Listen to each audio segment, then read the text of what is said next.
Hello,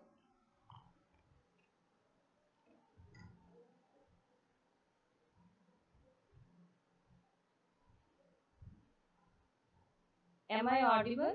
Hello.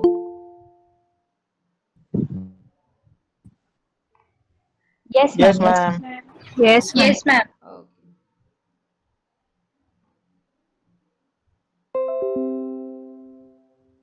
Hmm,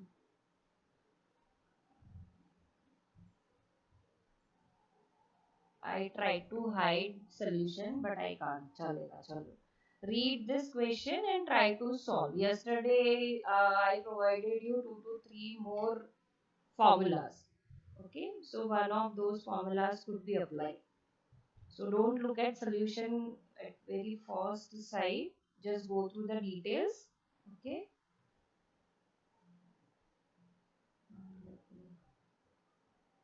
Hmm.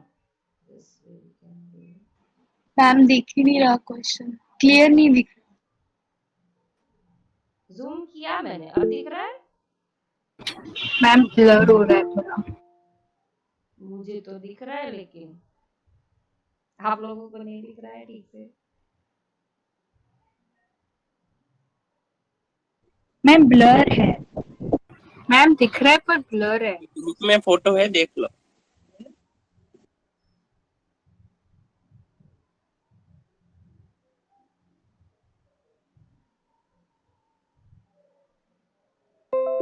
Normal कर देती हूँ तो फिर उसको जूम नहीं करती हूँ तो शायद दिखेगा। अब दिख रहा है? हेलो।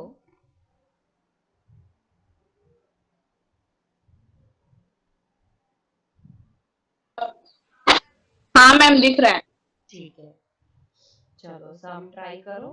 आंसर आ रहा है कि नहीं देखो, otherwise ask me whatever is your doubt. इसमें ना आपको एक्चुअली अपर बाउंड पूछा है, बट आपको वो अपना strategy, whether it will be cash and carry और रिवर्स कैश एंड कैरी, वो भी आइडेंटिफाई करना है। तो वो भी बताना मुझे कि कौन सा स्ट्रेटेजी आएगा और वो आप कैसे एक्सेस करोगे द स्टेप्स। वो पूछा नहीं है, but you are required to do. Okay.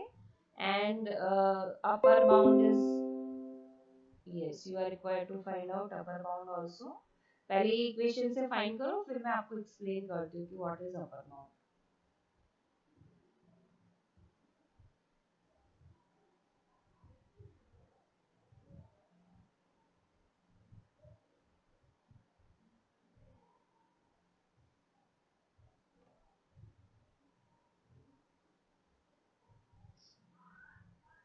Ma'am over valuate है ना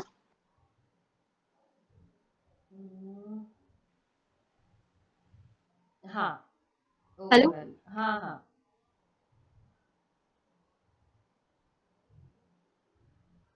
आपका आंसर क्या आया? हेलो। मैंने बस ये ओवर वैल्यूएशन वाला ही किया है हाँ, बट वो थियोरेटिकल फ्यूचर्स प्राइस कुछ मिली हेलो होगी ना, दैट आई एम आस्किंग। हाँ 19 सॉरी 1995 नहीं, इसमें तो कुछ और आ राइट रहा है है। नहीं, इसमें कुछ और आ रहा है। Which formula you applied?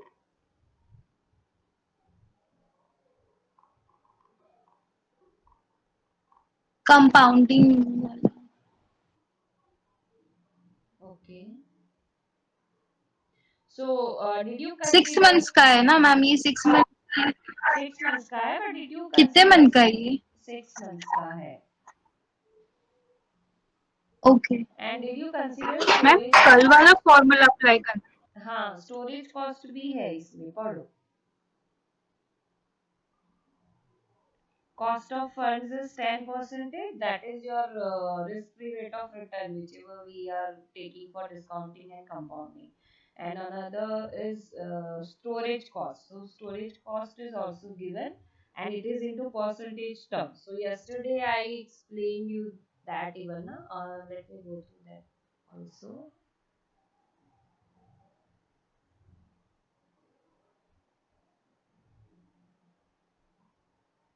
This one. I explained you this three. No, not this one. Yes. I explained you this formulas as well, na? Yesterday. We talked about this dividend, storage cost and all, but if it is an absolute figure, it's not in percentage, then this 2.5 and 2.6 could be applied. But if it is into percentage terms, 2.7, formula 2.7 you will apply. So in this case, your formula 2.7 will be there, but as here you can't see dividend. It's for jute. It's not for investment asset. It's a kind of consumption asset, raw material. Okay, and that's why no dividend component will be there. So exclude minus D. Remaining formula would be same.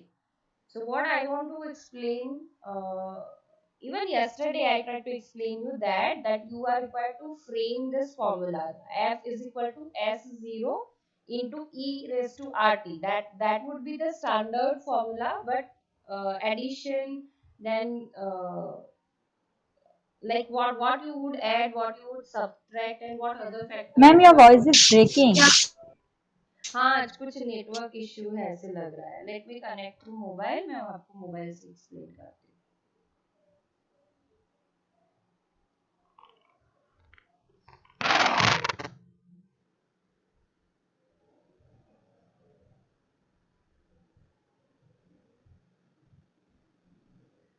Hello.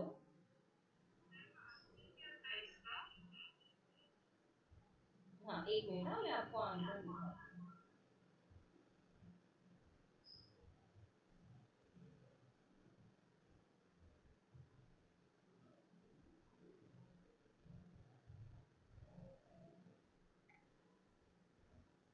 हाँ अभी आ रही है आवाज ठीक से. Ma'am बहुत हाँ इसकी बात नहीं करेंगे. ज्यादा अटक रही है.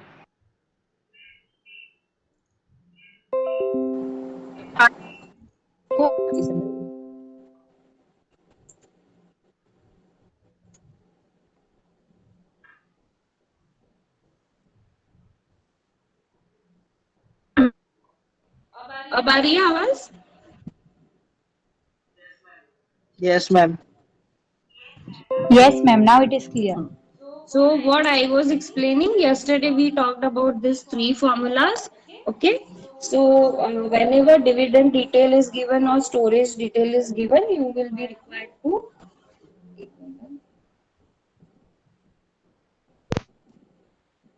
Okay. So you are required to give its effect. Like in first formula, dividend is subtracted. In second formula, both details may be given. So dividend is subtracted and storage cost is being added. So what I explained you yesterday, that F is equal to S0 into E raised to RT. That formula is standard one. That is not going to change. But depending on the details being provided in your example, you are required to give its effect. Okay. So I explained you this thing, that if it is into absolute amount, means 100 rupees dividend or 5,000 rupees storage cost or something, then out of 2.5 or 2.6 any formula you will apply. But if it is into percentage terms, you are required to apply this formula 2.7, right? So and again it's not like that minus d kar diya ki dividend is given, so this formula you will apply, and that there can't be standard 5 6 formulas. You have to frame it. Like if dividend detail is given, so how I can give effect of dividend, and I am required to subtract it, but how I am going to add it into formula, whether it is absolute figure. So like this you will add that component. If it is into percentage terms, like this, e raised to minus d you will do.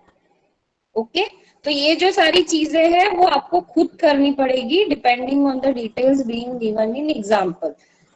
ये कल समझाया था मैंने आपको कि F is equal to S0 into e raise to RT is the standard formula.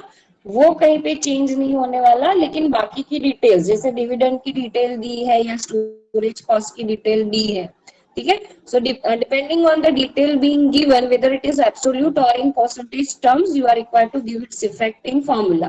आप अपने हिसाब से इफेक्ट दोगे कि कुछ अगर अर्न करने वाले हो during the period of 3 months और 6 months of the contract, then you have to subtract it. मतलब कुछ अर्निंग मिलने वाली है तो वो सब्ट्रैक्ट होगा, कोई एक्सपेंस होने वाला है तो वो ऐड होगा, है ना. यू कैन सी, जैसे अगर डिविडेंड मिल रहा है तो मैंने डिविडेंड को डिडक्ट किया, यहाँ पे भी डिविडेंड को सब्ट्रैक्ट किया, ठीक है.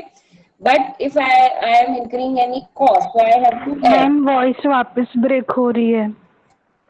अभी नेटवर्क इश्यू है तो थोड़ा बहुत तो बेयर करना ही पड़ेगा आपको आज. समझ में आ रहा है कि नहीं आ रहा है वो बोलो.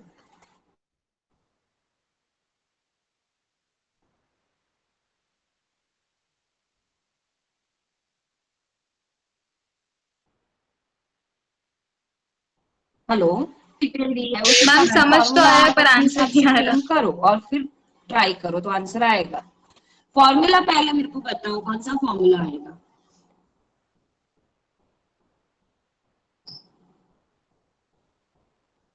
थर्ड फॉर्मूला ना 2.7 वाला फॉर्मूला. एज इट इज आएगा या उसमें कुछ चेंज आएगा. डी नहीं आएगा उसमें, माइनस डी नहीं आएगा. Okay, so formula will be f is equal to s0 into e raised to r plus s into t. Now this r plus s is in bracket. Okay, इतना clear हुआ. Yes ma'am. Okay. अब इसमें क्या होता है, हर बार e raise to r plus S T, यानी आप लोग इसको साइंटिफिक कैलसी से करोगे या तो फिर e raise to x and e raise to minus x वाला जो टेबल होता है वहां आपको देखना पड़ेगा, ठीक है. तो यहाँ बच्चे मिस्टेक कर देते हैं. तो I am showing you solution. Try करो, कोई एक आधे स्टूडेंट का अगर आता है तो we will try to understand कि उसको कैलसी में कैसे करना है. तो मे बी कि आप वहां पे मिस्टेक कर रहे हो, ठीक है. फॉर्मूला सबको समझ में आ गया कि क्यों हमने वो लिया. Yes ma'am. हाँ. Still I am explaining again. F is equal to S0 e raised to e raised to RT. That is your standard formula.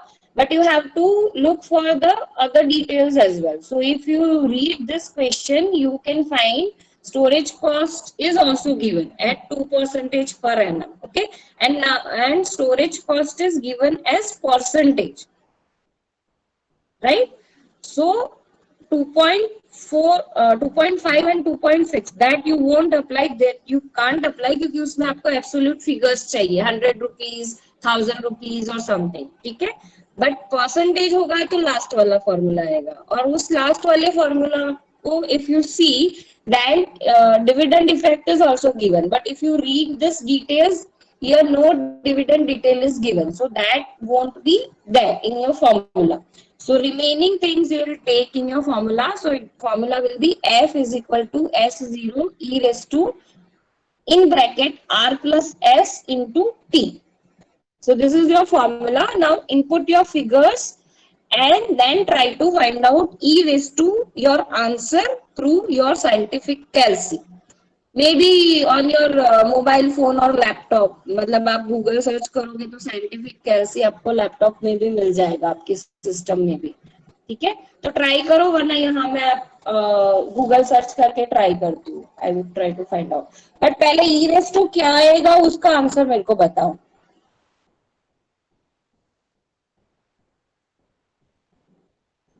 0.07.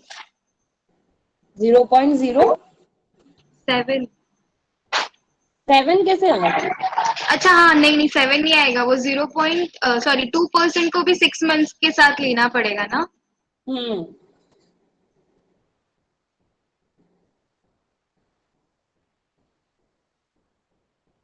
पहले ई रेस टू क्या आंसर आएगा वो मेरे को बताओ. अगर वो आ गया तो मे बी के साइंटिफिक कैलसी में तो आप लोग खुद भी कर लोगे.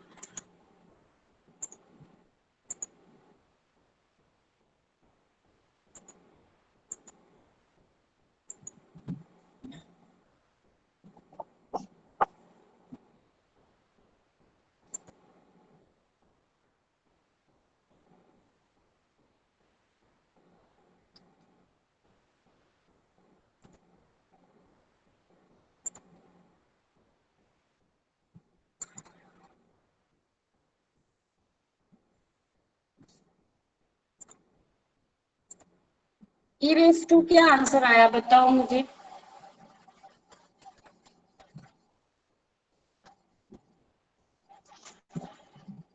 जीरो पॉइंट जीरो सिक्स आ रहा है मेरा। 0.06 इज द राइट आंसर। कैसे आया?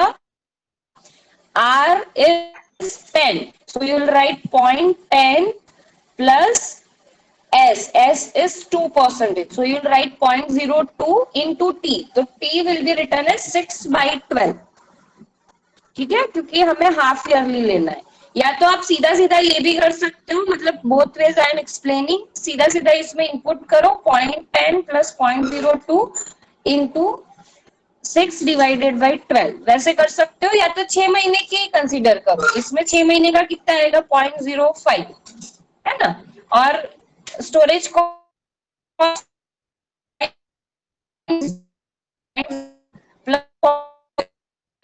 जीरो, ठीक है। तो फॉर्मूला के वे में भी जा सकते हो, ऐसे सिंपली लॉजिकली भी सोच सकते हो कि 12% आपकी वॉइस का है वो। ब्रेक हो रही है। अभी आ रही है ठीक से आवाज? हाँ मैम अभी आ रही है, लेकिन पहले जो आपने बोला ना वो पूरा सेंटेंस क्लियर ही नहीं हो पाया कि आपने क्या बोला। ओके, मैं ये बोल रही थी कि दोनों वे से आप कर सकते हो, या तो फॉर्मूला में फिगर्स इनपुट करो या लॉजिकली ऐसे डायरेक्टली भी समझ सकते हो।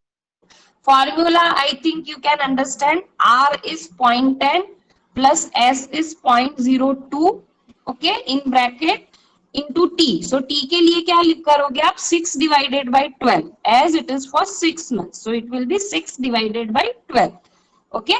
डायरेक्टली भी कर सकते हो लॉजिकली कि for full 1 year if it is 10% your cost of fund, so for 6 months it will be 5, so it will be 0.05. Storage cost is 2%, so for 6 months it will be 1%, so it is 0.01.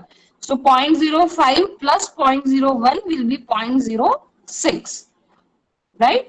तो ऐसा directly भी कर सकते हो आप कि 6 महीने का मुझे दोनों कॉस्ट ऐड करने हैं। 6 महीने का कॉस्ट ऑफ फंड 5% है, स्टोरेज कॉस्ट 1% है, तो मेरे दोनों मिला के 6 महीने के लिए 6% होगा, so it is 0.06। And by formula input the figures, R is 0.10 plus S is 0.02 into 6/12, ठीक है। आ गया मैम। मैम मैम हाँ। 0.06 इंटू 1900 करेंगे ना बाद में? नहीं, पहले e रेस टू 10 आंसर, उसका वैल्यू निकालो, फिर मैम वो तो आ 1900। गया, मैम वो तो अच्छा। आ गया 0.06। नहीं, 0.06 तो e रेस टू का आंसर है, अब उसको e रेस टू करना पड़ेगा। वो आंसर छोड़े ना, ये आंसर आया। This answer we are talking about. थोड़ा आप मोबाइल का क्लैरिटी बढ़ाओ, मेरे को जूम करना ही पड़ेगा, ठीक है। We are talking about this power का आंसर आया ये, e रेस टू नहीं किया अपन ने अभी। R plus S into T, वो वैल्यू में समझा रही हूँ।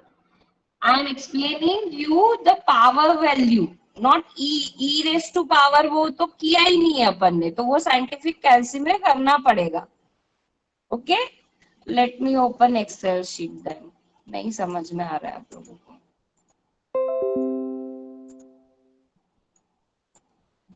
मैम आ रहा है आंसर, वो साइंटिफिक कैलकुलेटर से ही आ रहा है। 0.06 ही आ रहा है क्या? नहीं, 2017। हाँ, वही तो मैं बोल रही हूँ, 0.06 तो पावर की वैल्यू है, ठीक है। यस यस, हाँ।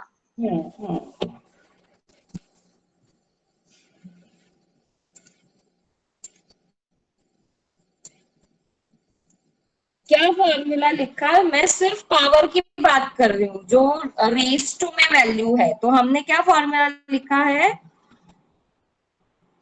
R plus S into T, तो इसका आंसर आया है ना, ई पावर का आंसर नहीं आया है।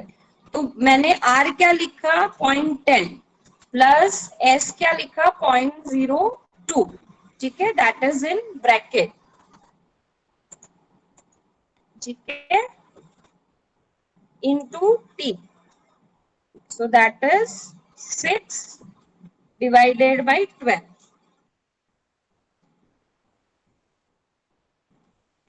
अब इसको सॉल्व करोगे ना तब आपको मिलेगा 0.06. इतना आंसर आया.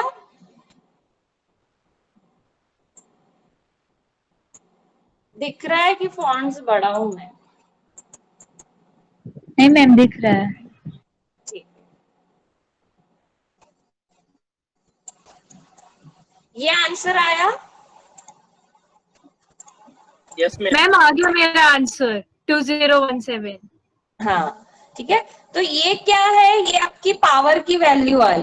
अब अपन क्या करेंगे, साइंटिफिक कैलसी में e raise to x c है ना, ये e रेज़ टू x आपको सिलेक्ट करना है एंड देन पावर क्या है आपका 0.06, सो 0.06. ओके, तो मेरा तो 1.06 ऐसा कुछ आ रहा है. मैम मल्टीप्लाई करेंगे ना 1900 से. राइट है मैम, Okay. 1.0 आएगा। मैम आ ठीक। गया आंसर। सभी का आना चाहिए. यहां तक हुआ सबका? सी, ये हमने पहले वैल्यू निकाली 0.06,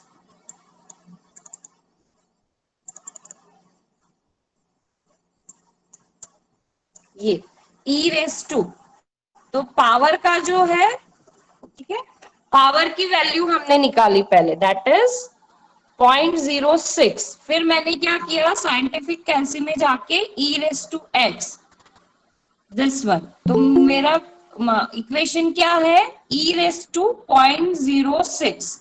तो मैंने साइंटिफिक कैलसी में e रेज़ टू 0.06 की वैल्यू फाइंड की and that is this. Okay, अब आप इसको 1.06 लिख सकते हो, बट एक ध्यान रखना कि कैलसी में जो आंसर है उसी से मल्टीप्लिकेशन कर देना तो ही परफेक्ट आंसर आएगा, वरना आपके डेसिमल पॉइंट्स या रुपीस तक का भी डिफरेंस आ सकता है. तो आपको क्या करना है, as answer you will write 1.06, but multiply ये पूरे नंबर से ही करोगे. ठीक है, ओके, सबको समझ में आना चाहिए. किसी एक दो स्टूडेंट को भी नहीं समझ में आया है तो they can ask, I will explain once again. यहां तक का समझ में आ गया हो तो फिर मैं मल्टीप्लाई करती हूँ 1900 से. e रेज़ टू 0.06 कैसे आया, e रेज़ टू 0.06 की वैल्यू कैसे आई वो मेरे को बताओ. फॉर्मूला कैसे आया, वो सारी चीजें अगर नहीं समझ में आया है तो अभी पूछ लो. है किसी को डाउट?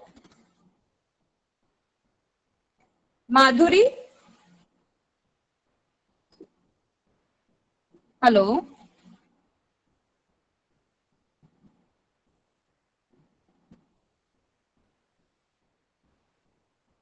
माधुरी समझ में आया?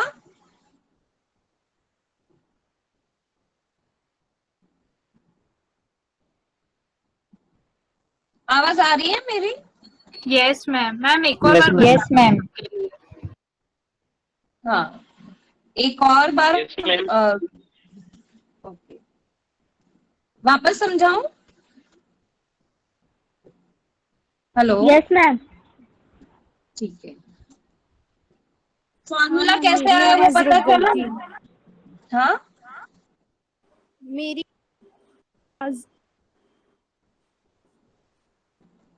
माधुरी आपकी तो आवाज नहीं आ रही है. मैम नेटवर्क मैम आज नेटवर्क की इश्यू बहुत है। ठीक है, चलो मेरे हिसाब से पूरा वापस एक बार बोल दे, ठीक है. So what are the details given? Madhuri mute कर दो. A jute processing unit requires raw jute as input to its operations. मतलब उनको as raw material jute की requirement है. The spot price of jute is 1900 per quintal. ठीक है, 1900 per quintal is your spot price. And the 6-month futures for raw jute at MCX is traded at 2080. So the forward price, futures price for 6 months is given. Okay. So futures of 6 months is being traded at 2080 rupees. Then if the cost of funds for the jute processing unit is 10% per annum, so this is for your compounding or discounting, whatever way you take. So this is your cost of funds, and storage cost are 2% per annum. Not only your cost of funds, like whether you are going to borrow or invest, this sum you are required to pay or you will receive. So not only this details, but jute being a commodity, you may require certain storage cost to be incurred. Okay, so 2% added storage cost is also going to be saved. Okay, so there is another detail given as storage cost, which is 2%, right? Now you are required to find the upper limit. ये concept मैं बाद में समझाऊंगी, ठीक है? If the actual price exceeds the upper bound, यानी क्या पूछ रहे हैं कि आपका जो आपने अपर बाउंड फाइंड किया उससे अगर ज्यादा प्राइस होगी तो आप प्रॉफिट कैसे अर्न कर सकते हो, ठीक है? अपर बाउंड के लिए कोई ऐसे, this is the another term given for your pricing and valuation concept, तो इसके लिए कोई अलग फॉर्मूला नहीं है, आपने अभी तक हमने जो पढ़े वही फॉर्मूला में से अप्लाई करना है. So the same formula could be applied to find out upper limit, ठीक है? तो हमको पहले तो फॉर्मूला डिसाइड करना पड़ेगा कि कौन सा यूज करना है. So the standard formula is F is equal to S0 e raise to RT, ठीक है? बट इसमें जैसे स्टोरेज कॉस्ट भी दिया है, और स्टोरेज कॉस्ट रुपीस में नहीं दिया है, परसेंटेज में दिया है.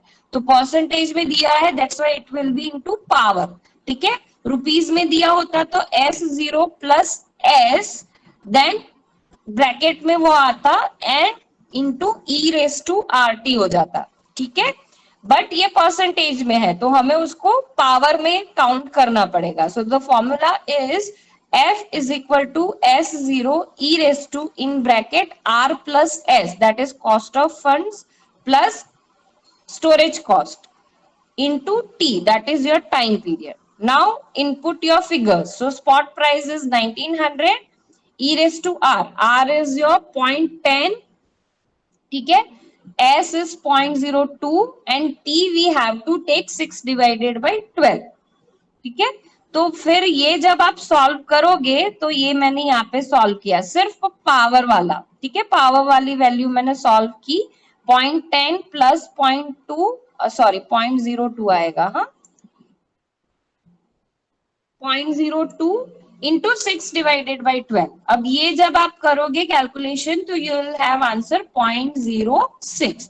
अब उसको मैं दूसरे वे में एक्सप्लेन कर रही थी कि डायरेक्टली भी ले सकते हो. जैसे ये 10% है तो आधे ईयर का 5% होगा, स्टोरेज कॉस्ट 2% है तो हाफ ईयर का 1% होगा. So in total you will have 6%, तो वो भी डायरेक्ट आप 0.06 आंसर ला सकते हो. फिर ये पावर की वैल्यू है, it's not the actual answer, ये पावर का वर्थ मिला हमें. तो now you are required to find out in your scientific calci E raise to X, ठीक है?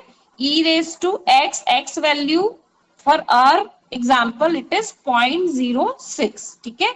तो मैंने ये सिलेक्ट किया पहले, ओके, क्लियर कर देती हूँ, रुको. तो मैंने पहले e raise to x select किया, फिर मैंने मेरी वैल्यू जो थी वो लिखी, ठीक है? So I got this answer, okay? So you can write 1900 into 1. Next thing I was explaining कि आप लिखने के लिए 1.06 लिख सकते हो, बट उसी साइंटिफिक कैलसी में आप इंटू 1900 कर देना तो ही आपका जो एक्यूरेट आंसर है वो आएगा, ठीक है? तो कितना लिखना है हमें? 1.06, okay? So you will write 1.06, ठीक है?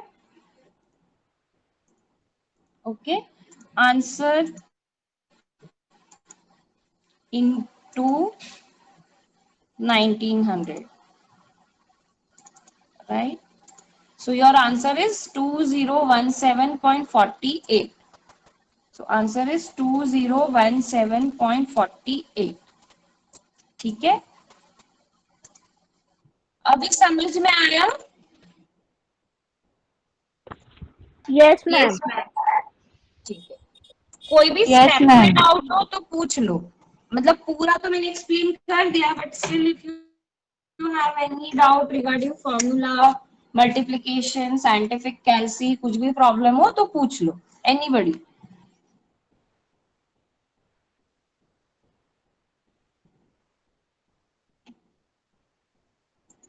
Okay, then moving forward.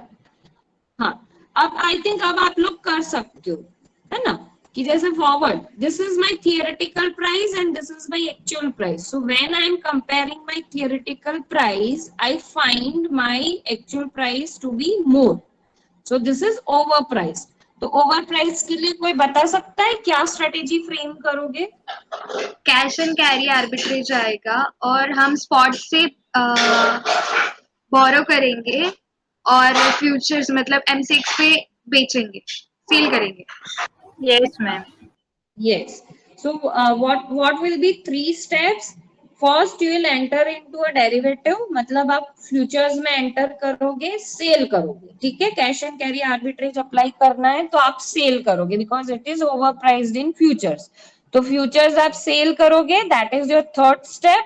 उसको बैक करने के लिए आप और 2 स्टेप्स लोगे, you will borrow equivalent money, okay, from that money you will purchase jute whichever you require, like it is not given like how many quintals you require, it's not given, so we will be calculating only for 1 quintal, ठीक है।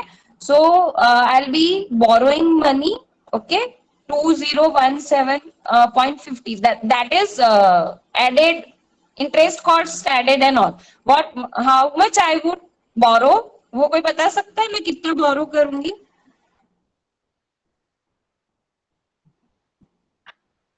2017। नहीं, मैंने भी वही mistake की, that's why I asked. 2017 is cost at Ma'am, हुआ है, 1900. 1900. Yes exactly right. तो जैसे हमने क्वांटिटी कितनी ली, 1 क्विंटल ली, ठीक है, 1 क्विंटल का मैंने एक डेरिवेटिव सेल कर दिया 2080 रुपीज में, साथ साथ में लिखते जाना स्टेप्स, है ना। तो मैंने अभी क्या किया, 2080 में 1 क्विंटल सेल कर दिया, ठीक है, फॉरवर्ड में, यानी अभी मेरे पास ये पैसा नहीं है बट मैंने फ्यूचर सेल किया 2080 पे, ठीक है। Now next step would be I will be borrowing something, तो मैं कितना बोरो कर रही हूँ, 1900 बोरो कर रही हूँ, क्यों, क्योंकि मुझे 1 ही क्विंटल परचेज करना है जो स्पॉट मार्केट में अभी 1900 में चल रहा है, सो आई विल बोरो 1900, ठीक है, borrowing, so I am borrowing 1900 rupees, right. First step, borrowing money. So I am borrowing 1900 rupees. Then I'll be buying jute in the spot market. यानी ये 1900 से मैं 1 क्विंटल jute purchase कर लूंगी. So this is my strategy in present. ठीक है.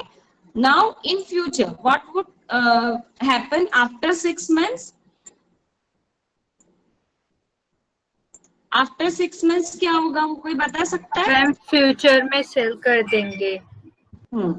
तो मतलब एक्चुअल सेलिंग करोगे, यानी यू विल रिसीव 2080, ठीक है। देन माइनस, माइनस कितना होगा, 2017.48। 2017.48।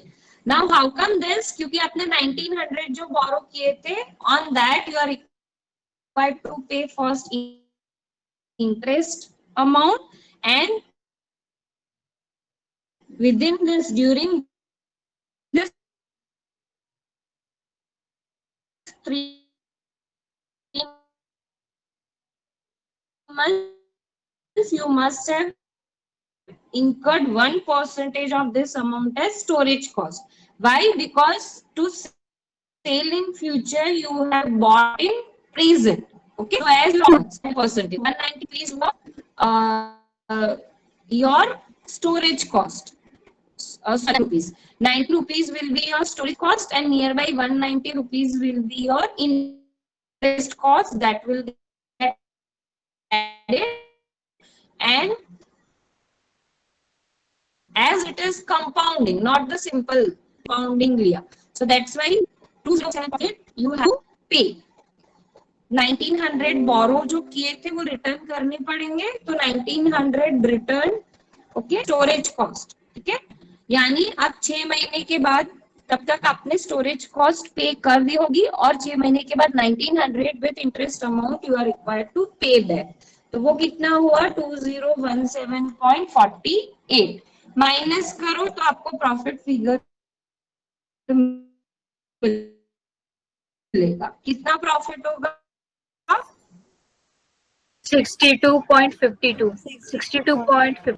okay, so this much profit you will earn, okay, any doubt? Ma'am अगर स्टोरेज कॉस्ट नहीं दिया होगा तो कल हमने जैसे सम सॉल्व किया था वैसे ही होगा ना? हाँ वैसे ही होगा, सी ओके, लेकिन यहाँ पे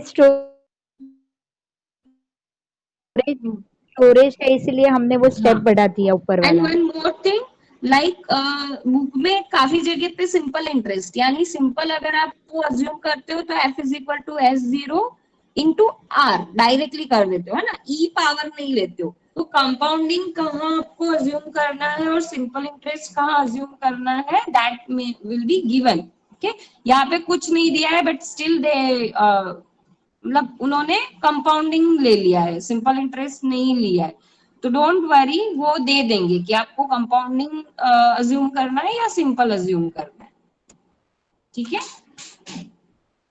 और अगर आपको ऐसे कुछ कंफ्यूजन हो कि भाई कुछ नहीं दिया है कि सिंपल इंटरेस्ट रेट अज्यूम करना है या कंपाउंडिंग अज्यूम करना है, तो दोनों फॉर्मूला से आप कैलकुलेट कर सकते हो, it won't take more than 2 minutes, तो आप एक नोट डाल दो कि here simple interest is considered, here compounding interest is considered, ठीक है।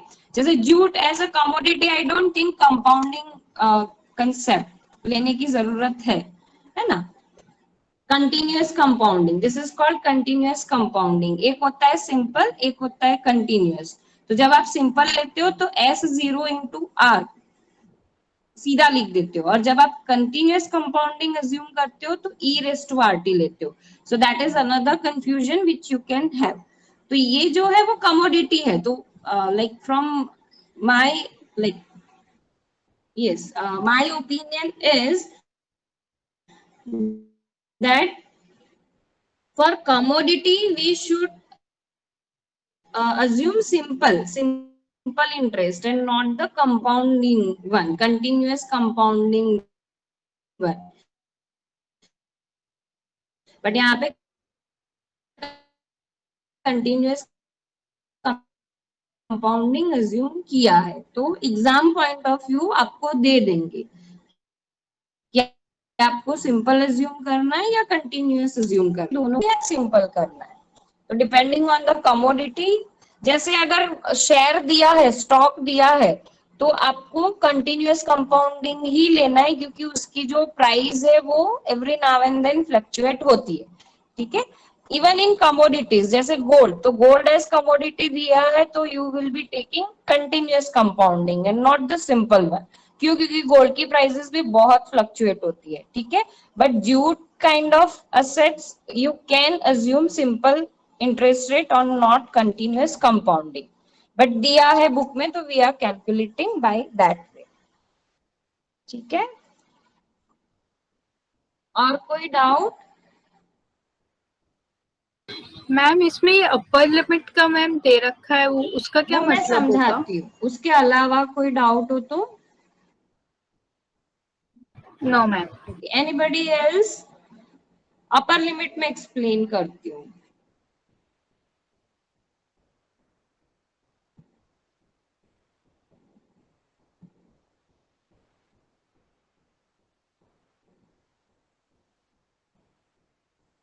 ठीक है, so what is upper bound? Upper bound, there are two concepts, upper bound and lower bound. Lower bound must be more than 0, that is assume कि कोई भी commodity है it can be like stock में आप negative जा सकते हो, but in commodity you can never go negative कि जीरो या तो कुछ पॉजिटिव अमाउंट तो होगा ही. Now what is upper bound? Upper bound you are finding as a theoretical price.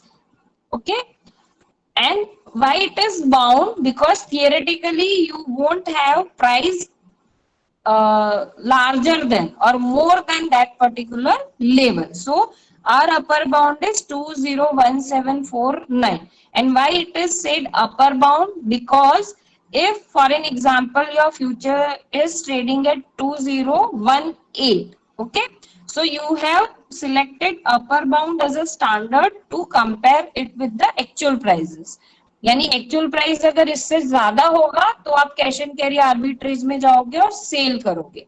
So that's why term is upper bound कि maximum इतना आपका थियोरेटिकल प्राइस है, इससे ऊपर अगर आपका एक्चुअल प्राइस है तो आप कैश एंड कैरी आर्बिट्रेज में जाओगे और सेलिंग करोगे. So the term is upper bound.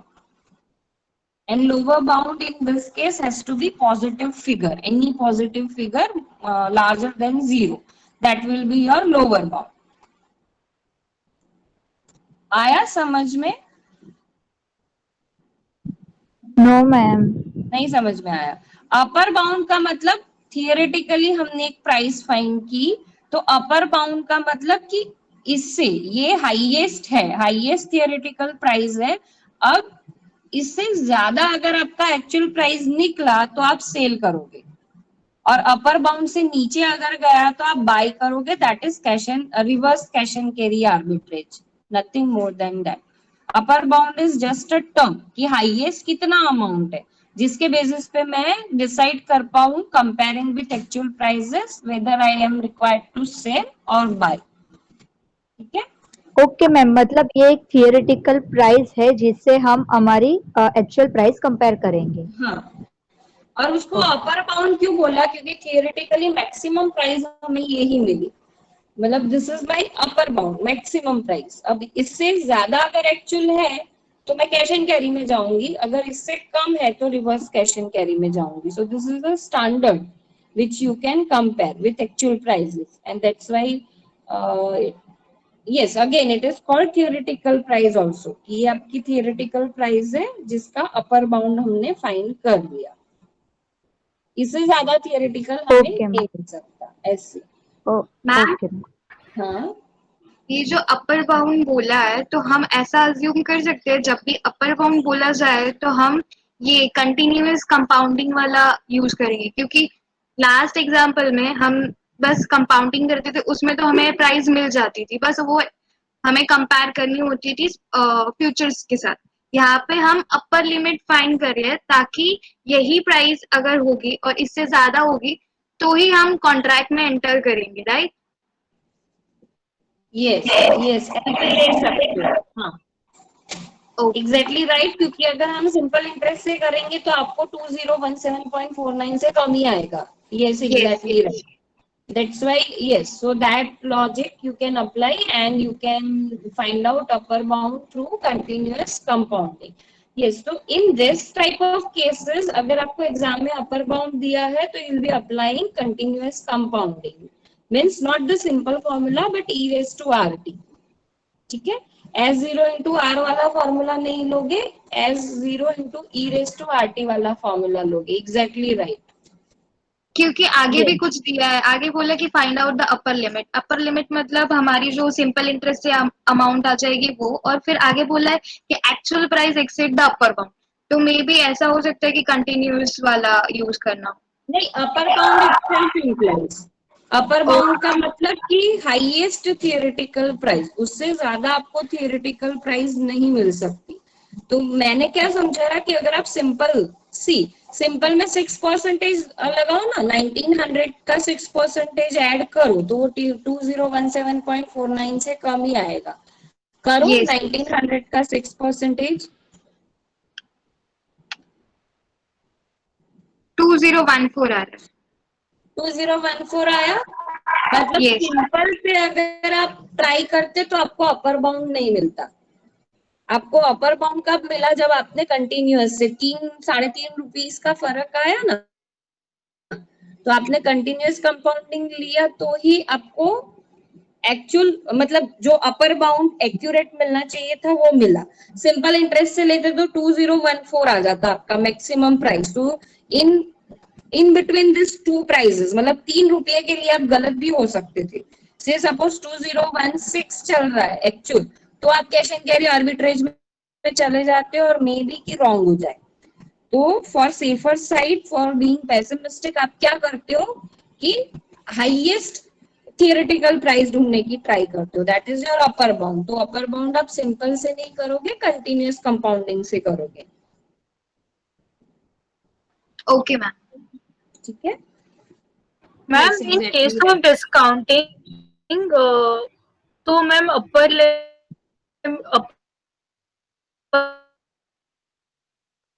Bound अलग होता ना इन केस ऑफ डिस्काउंट? नहीं, वो तो डिवाइड में आ आप कंफ्यूज जाता। हो गए, मैंने बार बार कंपाउंडिंग वर्ड यूज किया।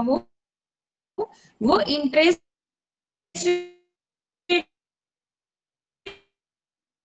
not from the Yes, discounting and compounding purposes. So I should speak simple versus continuous. Compounding word ही मत रखो यहाँ पे। समझ में आया अभी? Yes ma'am. हाँ मैम तो ऐसा क्वेश्चन आ सकता है, फाइंड आउट लोअर बाउंड। पूछ सकते हैं, like what probably could be lower bound, तो आप लिखोगे ग्रेटर देन 0। लोअर बाउंड का एग्जैक्ट फिगर तो नहीं मिलेगा आपको, बट पॉजिटिव फिगर आएगा as it is commodity, it's not stock. तो कमोड में आप क्या आंसर लिखोगे? It should be greater than 0।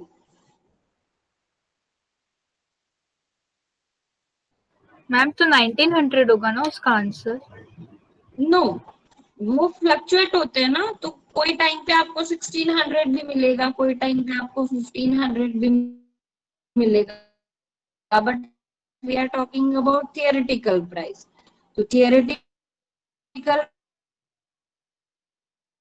Price के लिए कोई आपके पास बेस नहीं, स्पॉट में फ्लक्चुएशन होगा। तो स्पॉट में फ्लक्चुएशन होगी 1900 का 2000 भी हो सकता है, 1800, 1600, 1500 भी हो सकता है। तो वो हम श्योरिटी से नहीं बोल सकते। ठीक है, या तो फिर आप ये ले सकते हो, जैसे अगर मुझे कोई और एक डेटा मिल जाए कि 10 महीने का या 12 महीने के प्राइसेस है और उसके बेसिस पे लोअर बाउंड बताओ, तो मैं क्या करूंगी, एवरेज निकाल के बता दूंगी कि ऑन एन एवरेज इतना प्राइस तो रहता ही है, तो इससे नीचे नहीं जाएगा। ठीक है, बट हमारे पास ऐसे कोई डिटेल है नहीं, तो यहाँ अगर आपको लिखना है तो it has to be greater than 0, positive figure ही आएगा, ऐसे लिखोगे लोअर बाउंड के लिए। Okay ma'am. यस, तो हर्षदा ने बताया, वैसे अगर अपर बाउंड पूछते हैं तो आप कंटिन्यूअस कंपाउंड कंटिन्यूअस वाला लोगे। ठीक है, सिंपल वाला फॉर्मूला नहीं लोगे, कंटिन्यूअस वाला फॉर्मूला लोगे। But I explain you in general sense कि कोई भी क्वेश्चन हो उसमें ऐसा अगर कोई लॉजिक नहीं लग रहा है तो एग्जाम में डायरेक्टली बताएंगे, और नहीं बता रहे हो और ऐसा कोई लॉजिक नहीं लग रहा है तो you have to calculate both giving a note. ठीक है, वो देखते हैं जैसे जैसे और एग्जांपल्स आएंगे, it will be more clear कि अगर कहीं पे कोई ऐसा लॉजिक लग रहा है तो वी कैन बी श्योर कि सिंपल नहीं आएगा, कंटिन्यूअस ही आएगा। ठीक है,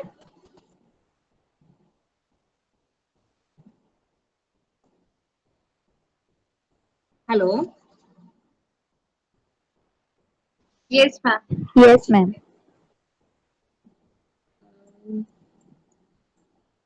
ये नीचे एक्सप्लेनेशन दिया है तो आप बाद में पढ़ सकते हो, है ना।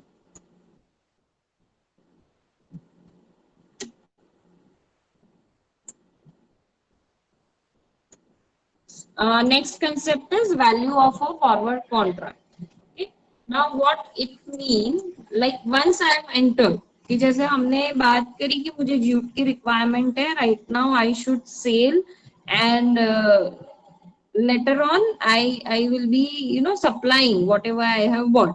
और for an example, take example of a hedger कि आप hedging कर रहे हो and you thought of buying forward, ठीक है, कि मुझे ज्यूट की फ्यूचर में रिक्वायरमेंट है और मेरा प्रेडिक्शन ये बोल रहा है कि प्राइसेस बढ़ जाएंगे, so right now I am entering into forward और future to lock my price and by that way I want to manage my risk. तो हेजिंग पर्पस आप अगर लेते हो and you entered it for 6 months. So it may happen that you want to analyze your position after maybe 1 month, 2 month, or for continuous period. Uh, anytime in between 6 months, you may try to value it, where you stand, what amount of profit or loss you had incurred till date, till that time period, till that date, 1 month, 2 month, or 3 months, and should you continue or should you close it by taking reverse position.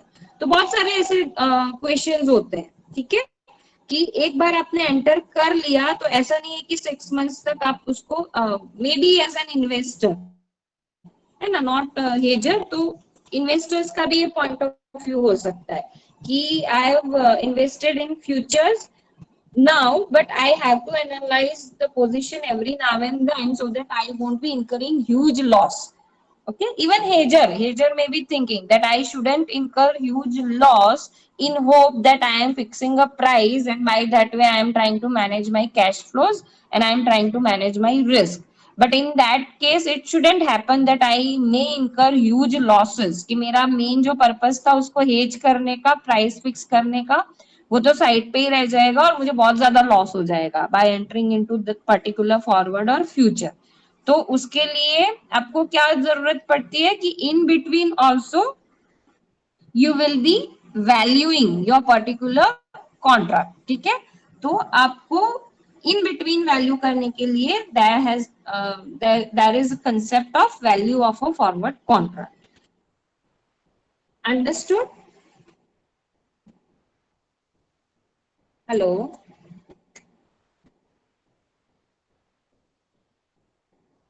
Yes, ma'am. Okay.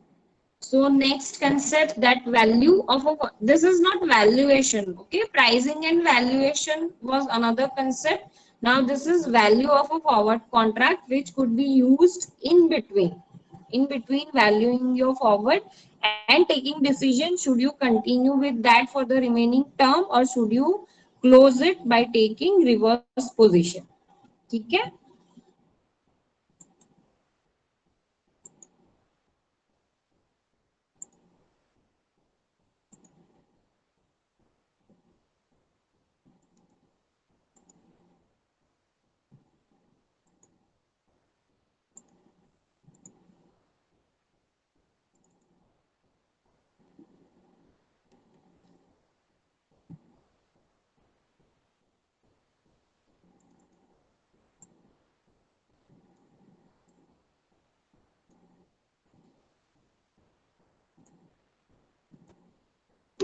So this is the formula, ठीक है।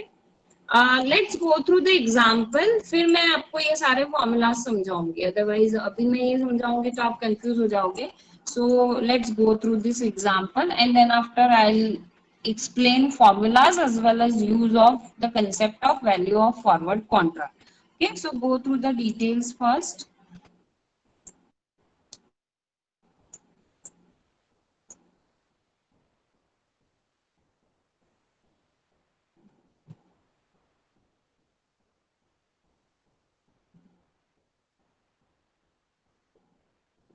आपका time हो जाए तो मुझे बता देना, हाँ, ये तो कुछ एंड वेंड हुई नहीं मीटिंग।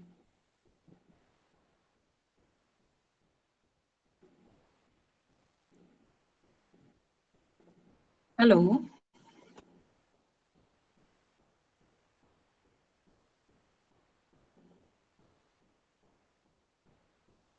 हेलो?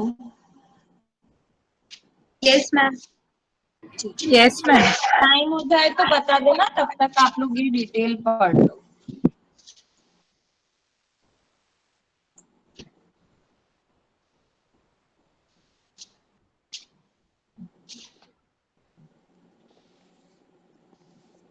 काय ग झोपतेस की काय? हा?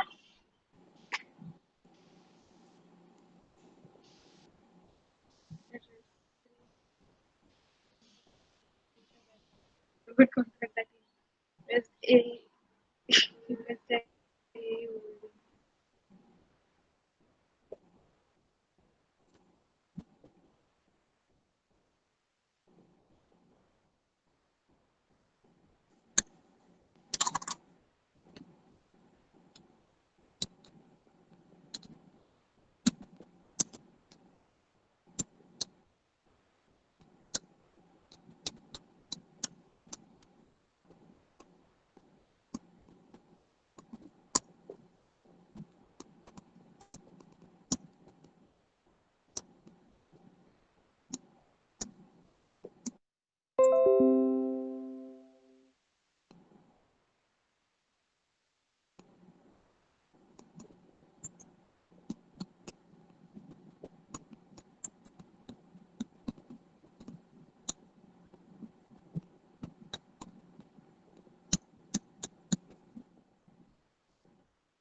Hello. Yes, ma'am. Yes, ma'am.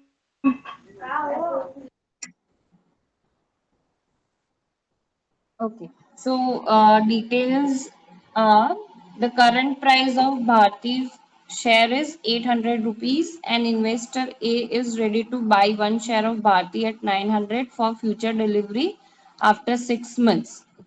Okay, A goes long with the contract. Okay, after 1 month, another investor B offers to buy Bharti's share at 925 for delivery after 5 months. If the risk-free interest rate is 9% per annum, what is the value of the forward contract that investor A is holding? Okay, so which formula you can apply? This one, 2.10. So first, try to find out F, value of a forward contract through this formula. Then I'll explain what exactly we did and why you applied this formula. F2 minus F1 into e raised to minus RT.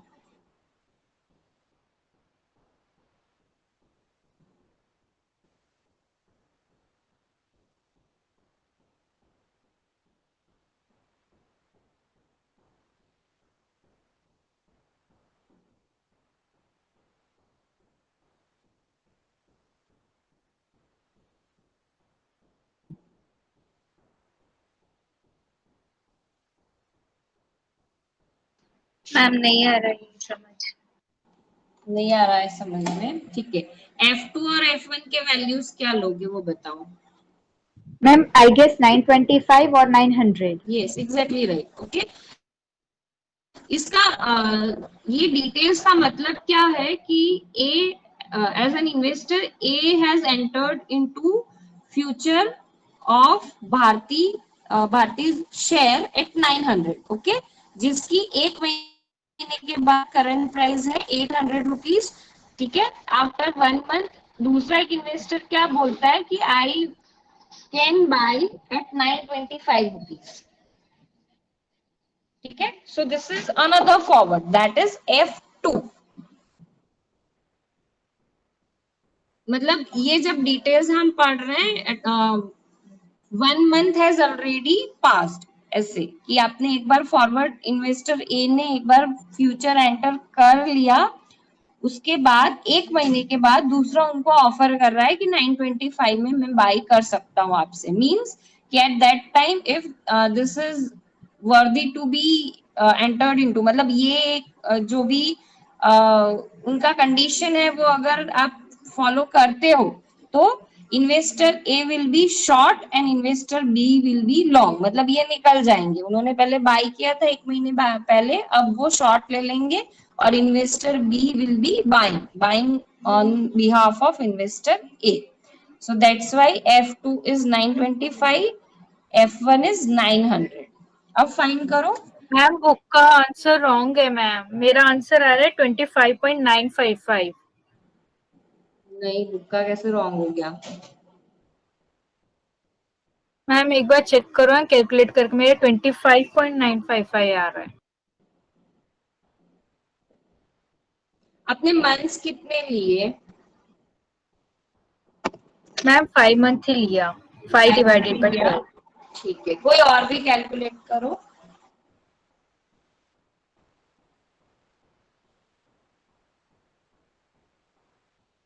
$25.62. ठीक है, तो हो सकता है गलत हो।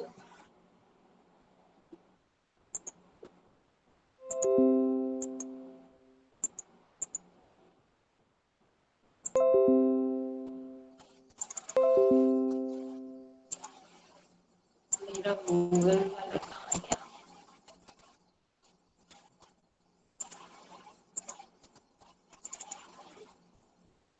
सबका वही आंसर आ रहा है।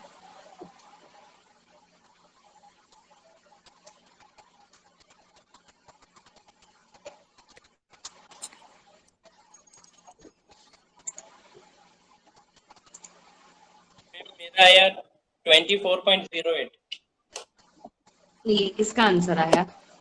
दर्शन। ई रेस टू माइनस है ना, तो उसने बस माइनस माइन ले फिर लिया, माइनस क्या प्लस ले लिया होगा। May be. हाँ मैम, मैम माइनस नहीं लिया था मैंने। माइनस फिर इन ब्रैकेट, जैसे टू अपने select किया ना, तो माइनस फिर इन ब्रैकेट लिखना पड़ेगा जो भी आपका आंसर आए वो। तो वो क्या आता है, पावर का आंसर क्या आ रहा है? 0.09 इंटू 5/12।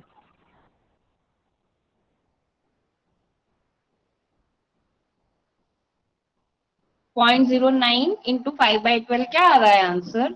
मैंने 0.0375 मैम 0.0375। एक मिनट,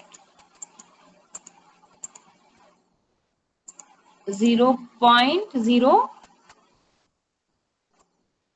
बताओ। 375. 375. 375 375। ठीक है, ब्रैकेट क्लोज। तो 0.96 इसका आंसर आया आएगा, यस मैम, इंटू 0.96। 25 है ना, इंटू 25 करोगे क्या हो रहा है? 24.08, right? Yes ma'am. Yes, ma'am. Should we continue और मतलब पूरा तो एक्सप्लेन नहीं कर पाऊंगी अभी। है क्लास आप लोगों की? नो मैम, हमारी क्लास नहीं है एफएमएस की। ओके, बाकी किसी की है क्या क्लास?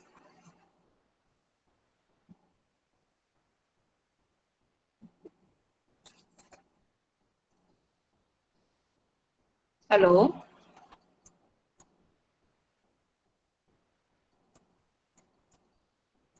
नहीं मैम, हमारी एग्जाम की भी कल शेड्यूल हो गई है। ठीक है।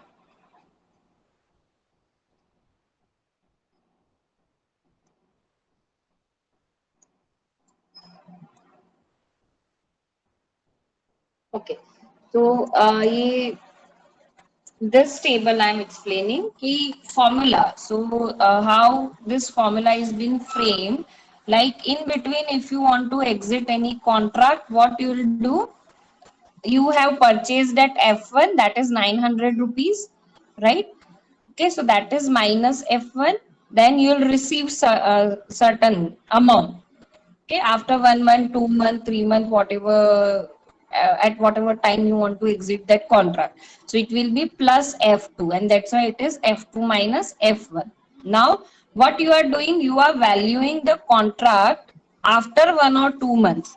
Okay, so maybe like right now I am thinking of a contract, or thinking to close that contract in which I may have entered before 1 month or 2 months, and this 900 price, okay, maybe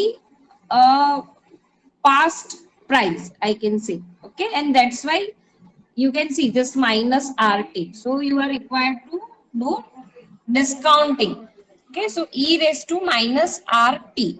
So this is your cost, risk-free interest rate or cost of funds, and this is T, remaining period. So we took this remaining period. So by that way, you have framed a formula, and what you are exactly doing, you are valuing that contract on continual basis. Maybe after 1 month, 2 months, maybe after 1 week, 15 days, whatever time you want to value, you can apply this formula, and you can value in between also depending on this t. तो ये t आपका change होगा. अगर एक week के बाद value कर रहे हो तो it has to be number of days. Remaining number of days you will take as t. ठीक है. If after 2 months, so this will be remaining months. So maybe 4 by 12. So accordingly your t will change. F2 and F1 details you must be having कि आपने कितने में enter किया था, अभी क्या चल रहा है. ठीक है. So this you must be having and you are required to find out value like what you are going to receive. है ना, कि जैसे आप F1 पे कर रहे हो और F2 रिसीव कर रहे हो, तो what amount exactly you are going to receive. So you, if this amount is negative, you may not enter into this deal. ठीक है. बट ये पॉजिटिव आ रहा है तो ये डील के लिए आप सोच सकते हो. ओके मैम, व्हाट इफ -25 होता तो आप कंटिन्यू करते, मतलब आप इन बिटवीन निकलोगे तो आपको लॉस हो रहा है, तो अभी लॉस हो रहा है तो आप वो डील क्यों एक्सेस करोगे, मतलब आप क्लोज क्यों करोगे. You will wait to recover from that loss and you will continue. तो यहाँ पे आपके पास दो डिसीजंस है कि आप या तो कंटिन्यू कर सकते हो या तो एक्सेस कर लो. अभी एक्सेस करोगे तो प्रॉफिट मिलेगा. So again you will predict that in future are there any chances of profit more than this amount. If yes, then you'll continue. तो कभी भी आप ये एक्सेस नहीं करोगे. But if you are very much sure that in future I may be at loss, okay, so I should access this and I should come out of this contract. ठीक है. तो आप ये एक्सेस कर लोगे अगर आप बहुत ज्यादा श्योर हो फ्यूचर के लिए कि फ्यूचर में मुझे लॉस ही होने वाला है. तो अभी लॉस हो रहा है तो अभी क्यों निकलोगे. You will wait for future to recover this. Okay.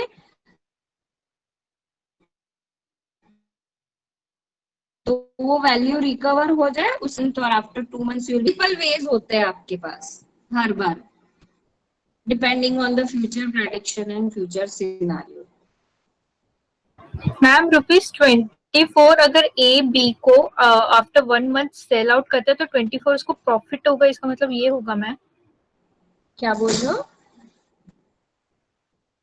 Ma'am अगर ए बी को एट प्रेजेंट इन्वेस्टर को दे देता है, शॉर्ट कर देता है, तो उसको ₹24.08% मैम प्रॉफिट मिलेगा. हाँ, इसका ये मतलब होता है. इसका ये मतलब होता है कि अगर आप इसमें से निकल जाओगे अभी तो आपको 24.08 पर कॉन्ट्रैक्ट प्रॉफिट मिलेगा.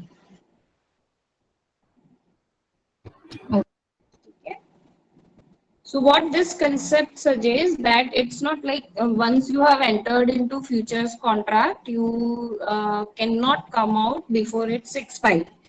So time to time you will be valuing it. Time to time it depends on your purpose. कि आपने 1 महीने के बाद क्यों वैल्यू किया, तो कुछ तो सोचा होगा ना आपने कि फ्यूचर में मुझे लॉस हो सकता है या मुझे अब इसकी जरूरत नहीं है, या if I am earning profit right now I want to come out of the contract and I want to close, so I should take reverse position. ठीक है. तो it depends on the purpose. But यहाँ जो detail दी है उसमें क्या है कि दूसरा इन्वेस्टर उनको ऑफर कर रहा है कि I am ready to buy at 9.25, so you can sell which you have already entered. ठीक है. तो वो बोल रहे हैं कि आप मुझे सेल कर सकते हो 9.25 पे. सो यू आर वैल्यूइंग कि प्रॉफिट होगा या नहीं. तो प्रॉफिट हो रहा है तो यस वो सेल कर सकते हैं बी को और कॉन्ट्रैक्ट में से निकल सकते हैं. ठीक है. बट स्टिल प्रॉफिट हो रहा है, लेकिन उनको लग रहा है कि नहीं, I want to continue, my purpose is of hedging, या तो इससे भी ज्यादा मुझे प्रॉफिट हो सकता है, तो वो फिर कंटिन्यू भी कर सकते हैं। Understood? Yes, ma'am. Yes, ma'am. I should and now, क्योंकि नेक्स्ट मेरी क्लास है टूरिज्म की, है ना? Okay, ma'am. तो ये पढ़ लो, नेक्स्ट क्लास में वापस ये पूरा रिवाइज करेंगे। Upper portion of this formula also I am required to explain you, तो नेक्स्ट क्लास में वापस समझाऊंगी, ठीक है? Okay, ma'am. तो read it once, in next class I'll explain this again, okay? Yes, ma'am. Thank you, ma'am. Welcome, bye. Thank you, ma'am. Welcome, have a nice day, bye. Thank you, ma'am. Bye, ma'am.